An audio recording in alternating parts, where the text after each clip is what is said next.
We were proceeding. Chief Justice has also been.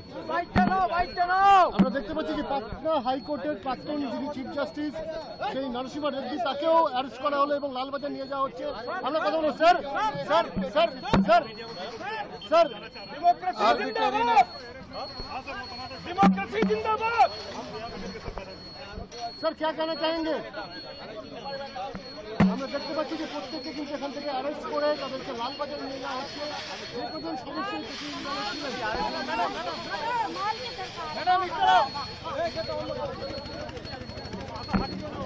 আমরা দেখতে পাচ্ছি যে আরো একজন মহিলা প্রতিনিধি রয়েছেন, তাকেও নিয়ে আসা হচ্ছে এবং তিনি তাকেও অ্যারেস্ট করা হবে এবং অ্যারেস্ট করা হয়েছে ইতিমধ্যে এবং কলকাতা পুলিশের তরফে তাকে নিয়ে যাওয়া হচ্ছে লালবাজারে এবং তাকে নিয়ে আসতে ধস্তা ইতিমধ্যে করতে হচ্ছে পুলিশকে এবং এই মুহূর্তে কিন্তু আমরা দেখতে পাচ্ছি সেই মহিলা প্রতিনিধি তাকেও কিন্তু নিয়ে আসা হচ্ছে।